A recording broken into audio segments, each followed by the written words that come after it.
Our first performance of the afternoon is the PFA Dance Company, and they have taken a poem written by a poet named Seamus Heaney, who was a very famous poet. He won the Nobel Prize for Poetry, and he came and did a reading at Lawrence High School. Unfortunately, he passed away over the summer. But the dance company took one of his poems, and I'll need you to hush.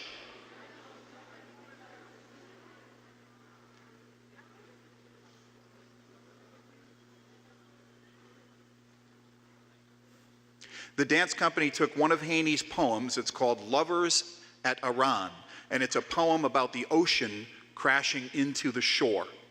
And they took this poem and they choreographed it, and they turned the poem into dance, showing us how art forms can merge. We can take poetry and use it to make dance. Poetry can make music, music can inform poetry, visual art, all of the arts can work together. So, I'm very excited for this. They've done a great job. I want you to be quiet and attentive during their performance, and then I want you to clap like crazy when they're done. The PFA Dance Company.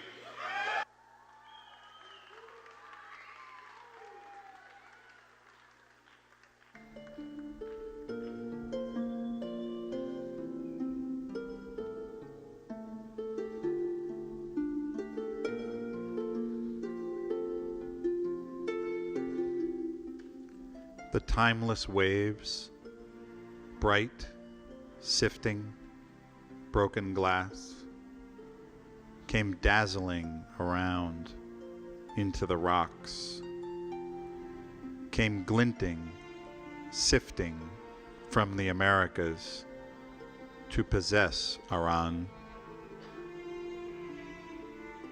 Or did Iran rush to throw wide arms of rock around a tide that yielded with an ebb, with a soft crash?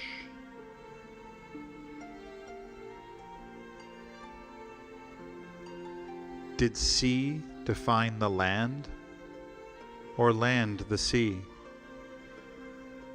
Each drew new meaning from the waves' collision.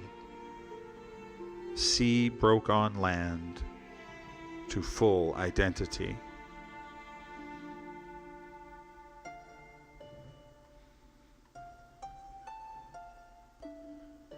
The timeless waves, bright, sifting, broken glass, came dazzling around into the rocks, came glinting, sifting from the Americas to possess Iran.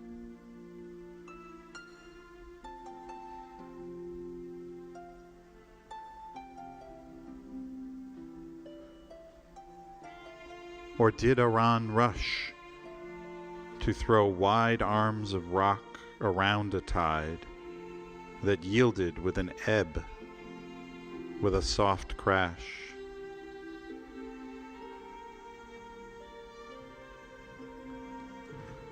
Did sea define the land, or land the sea? Each drew new meaning from the waves' collision. Sea broke on land to full identity.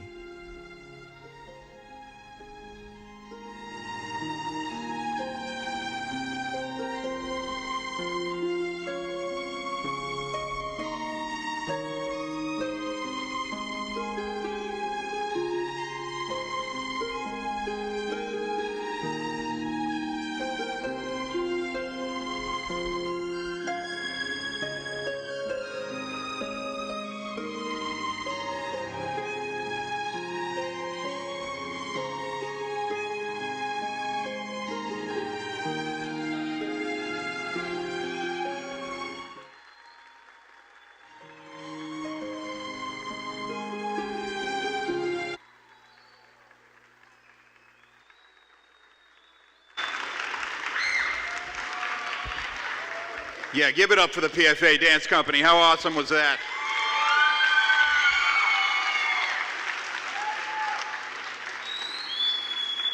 Now, as many of you know, Lawrence High School is the alma mater of America's favorite poet, of all time. And I'm not kidding. They did a survey a few years ago all across the United States asking people, who is your favorite poet?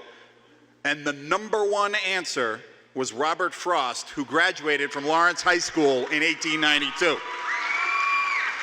You are walking in the footsteps of the greatest poet in American history. And I want to thank the Robert Frost Foundation. There's a foundation in the city that supports poetry events, and they helped pay for today's event. I want to thank the Frost Foundation for their support of the Day of Poetry. Thanks to the Frost Foundation, we've been able to partner with Massachusetts Leap. And Massachusetts Leap has sent us 4 guest artists, 3 of whom are with us this afternoon. They did workshops in our classes today. They're here to perform for us, and they will MC this afternoon so that you don't have to listen to me talk. So I'm going to bring them out in a second. If you want to read at the open mic, and I've got a bunch of students already, if you want to be on this list, come see me over there right now. But let's give it up first for from Massachusetts Leap, Ricky, Princess, and Rudy.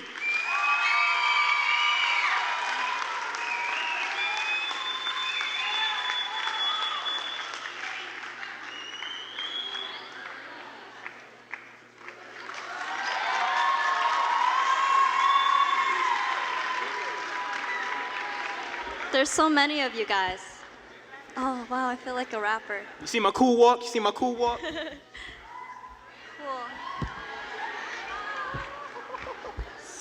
What's going on, Lawrence? So, my name is Rudy. You can call me Rudacious if you like. I'm here with my good friends, Princess, Ricky from Mass Leap over here. Give it up for them as well.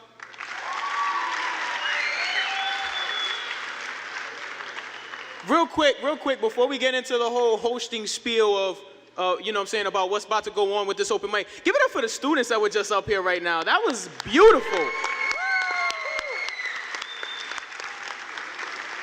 I actually have a one-man ballet show called One Pack, not 6-pack, 1-pack, where I just come out and I show off my gut. That's all I do.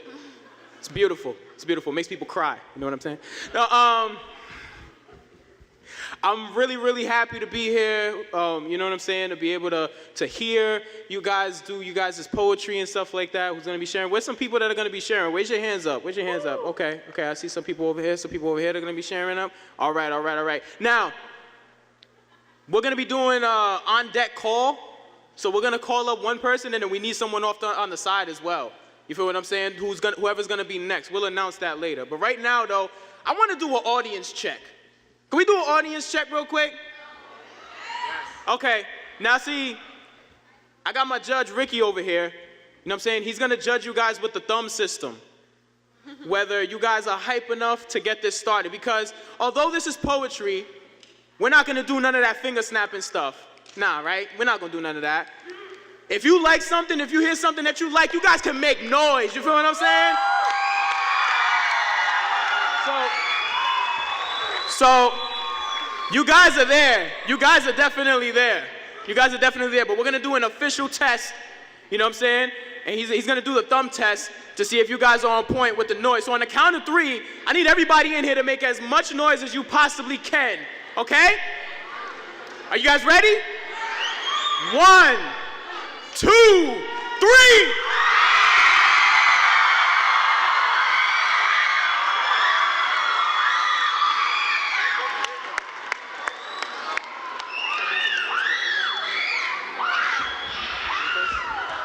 House rules. Alrighty, so they want me to be the party pooper and tell the house rules, which are basically respect the host, respect the audience, respect yourself, and respect the mic. And most importantly, have fun. Everyone here wants to be friends, right? Because I want to be your friends. Any more rules? I don't know. Just do you, babies. Just do you. That's all. Yep, that's all. All right, guys, before we start doing our performances, I just want to say, if you guys are up here, it takes a lot of courage to be on stage. It's easy to be on the seats, but being up here takes a lot of heart, so I want you guys to give as much love and appreciation and respect to the performers on stage. Can you guys do that for me? You guys are so amazing. Awesome. So I'm going to open up for peace. So we'll say bye to these beautiful folks and call them up after I'm done. But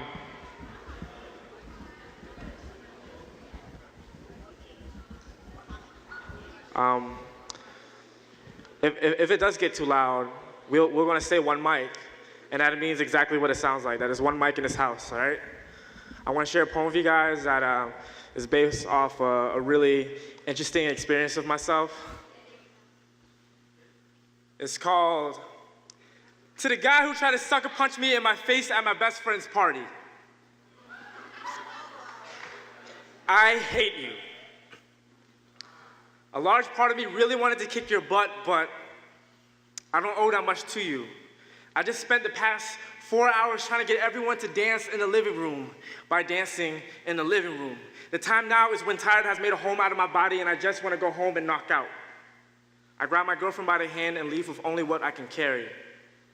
You call me by my name. This is the first time I've seen you tonight. To the guy who is driveway stranger. We played hangman with your eyes. I wanted to play too, only because you took the time to sidewalk chalk my name onto your tongue. You asked me if I knew this girl. I knew who you was talking about, but I didn't want to give that much to you, so I guessed with all the wrong vowels. To the guy who heavy fist punched fear into me. I saw the crook in your spine, the way to twist a cap off a bottle. Your shoulder dropped like what I imagined my tired body doing at home. Your right arm swung like a screen door, trying to keep the mosquitoes from coming in. You bite your lip. We are wrestling limbs, and I'm trying to pry your hands off me, but how can you let go of something you want to break so badly? I must have broken you before this night. There must be something in your drink that reminded you of something broken, something in your drink that gave you enough courage to dance. 4 hours later, a few minutes before the party is over, to the guy who's the wrecking ball you bring home with you. My friends are picked up from the ground. My glasses are laying with them. People are holding you back like someone broke you and didn't want the pieces to fall into the driveway. My friends leave with cuts and bruises. I leave with the fear of strangers wanting to hurt me. I drive myself home that night. We played the whole experience like an action movie on mute. I couldn't sleep for hours. I guess my body didn't want to knock out. Thank you.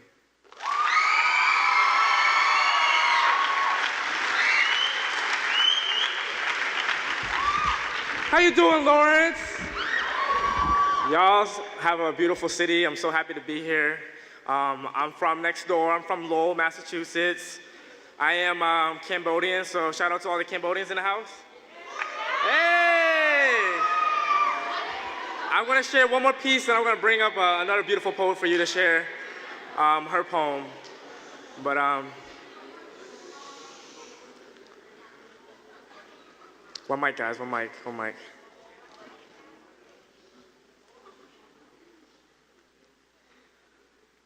To the guy who asked me if anyone in my family died in a genocide while we're at the salad table. I was on my way back to my seat. You caught me by the stairs with both of my hands full and an empty mouth. I shot the word at you, hoping this conversation would end sooner, but it wasn't enough. We're all watching a documentary on immigration and the war and the genocide where the boats that brought us here. I answer you yes, my grandparents. It tastes like copper and empty mouths. My tongue is dead. I didn't want to blame you, I want to blame the situation. Plus, I guess those who are dead are people I never knew. My hands, I can't defend myself. I was trying to read your name tag. I wanted to know who was my executor, but I couldn't find one on the cloth of your bodies. There's no sound to you except your mouth. I wanted the syllables for your name to be the boat for my tongue, but you are nameless. A ghost living here, you are dead to me. My grandpa, he died in a genocide. He has a soul. He should be living here. He's not a ghost. His words don't haunt me. There are bullets in your mouth. It tastes like copper and empty questions. They killed my people in a genocide. There are people in a genocide who are the only ones in their family that survived. I don't blame you. I blame your ignorance. You're poking a finger to see if people are still alive or if they died inside themselves. My grandma, I've never heard her speak about her parents. Our family tree was born here in America. Its fruits are assimilated. They're Cambodians just like me. born every day with the culture inside of them dead. So please, sir, thank you, but don't say we are lucky. When you asked me, I assume you already knew when no one from my family showed up to the event. Thank you, guys. I would love to bring the next poet up on the stage.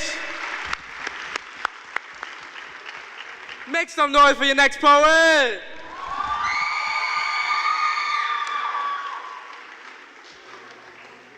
Hello, everybody. Lift this up just a little bit. What's going on, y'all?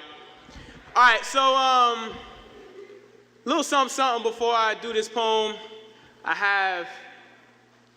have to admit something. And what I have to admit is that personally, I don't like love poems. I just don't. Now, the second thing is that I ended up writing a love poem even though I don't like them. You know, because sometimes, you know, you get so emotional about something, you feel so strongly about, you know, you get all these emotions running through you that you can't help it and you end up writing a love poem, right? So I'm actually like really nervous to read this love poem. So if you guys can just like bear with me, I'm gonna do this love poem now. Hope you guys like it. Okay, all right. All right. Okay.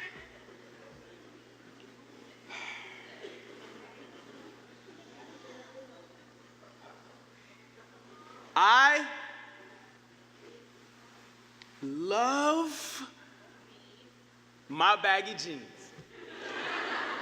See, my baggy jeans represent to me higher levels of mental capability past the physical. My big clothes leave more space to grow, reaching goals seeming impossible. I'm equipped with killer priest heavy mentals, new knowledge, adrenaline, never settled in lower levels. Mother said my imagination is special, even at an early age. Immaturity stopped, imagination stayed. Still fantasizing of flying to outer space, tasting double-stuffed Oreos dipped in the Milky Way. Soaring past the clouds, Orion's belt keeps my pants from falling down, shouting cowabunga while surfing on brainwaves. I'm not that good of a surfer, but I'm not insane. Just beyond Earth on another plane. A flying mind state is only embraced once you strive for something better instead of settling for the same. Slavery, illusions, poverty is the chain. Deception, method, misconceptions has us thinking self-expression is gay. Claiming emotions are a female's only trait. Valuing egotistical images, how much money we make, locking up true feelings, no wonder it's called a rib cage. We sit,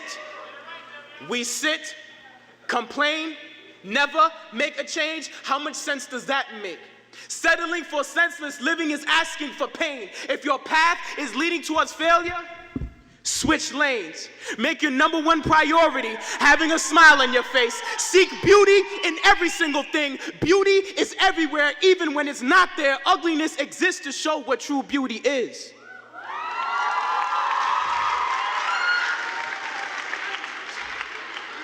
But don't listen to the lies.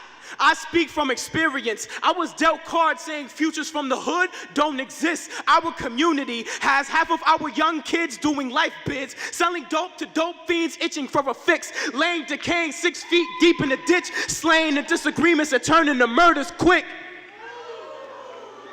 So I turn poverty into poetry every time I spit.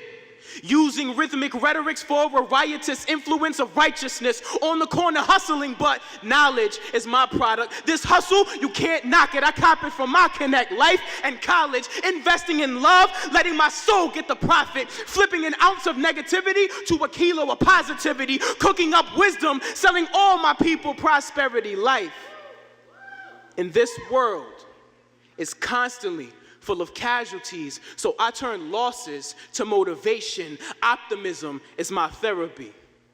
So the next time you wonder why my jeans are so big, understand.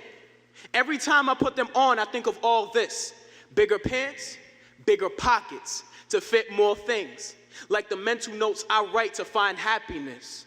In this world where love is close to extinct, my big pants are past, just a fad to me.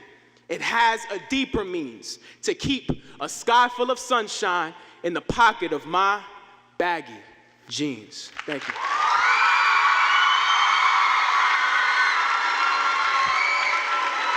Who needs coffee?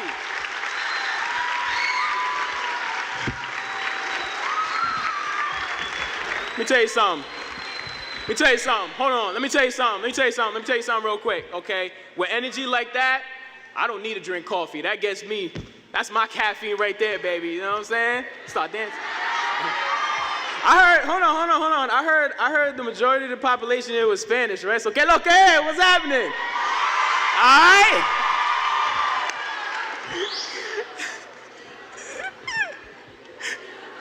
Esa bachata.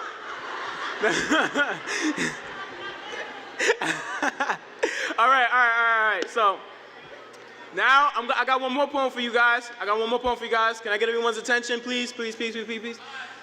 I got one more poem for you guys, a little bit more serious. I'm not gonna do too much explaining on it. I'm just gonna jump right into it. So.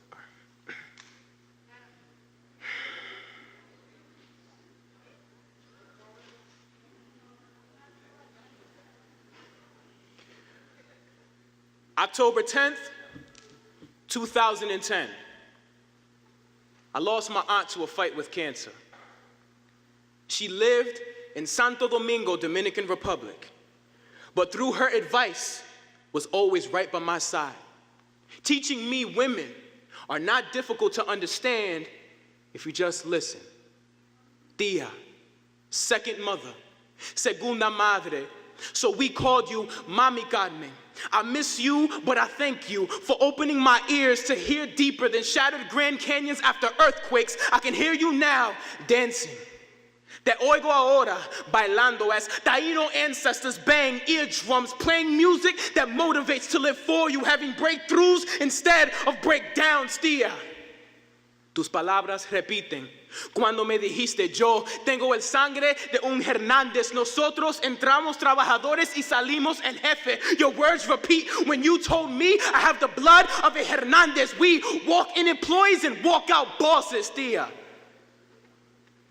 You are no longer here, but I promise every breath will be a remembrance how you taught me what it means to be a gentleman, so I'll never second guess the value of all women in my life. So to my little sister Nana, the muse of laughter, crevice in my smile, the ABC rug to my childlike sense of humor, making everything funny. Big sis Rocky, my IQ score is her initials. She challenged every thought I ever had, humbling me from a know-it-all. My mother, the embodiment of inner strength, showing me firsthand a real man isn't based on winning street fights, because a real man is not a real man if he's not in his kid's life, ladies.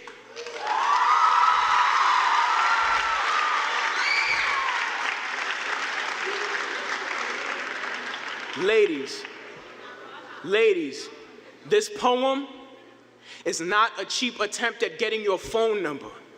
It's motivation. Love yourself. Recognize because you give birth, you are gateways from God's hands to earth. And although I am of the opposite sex, this is still girl talk.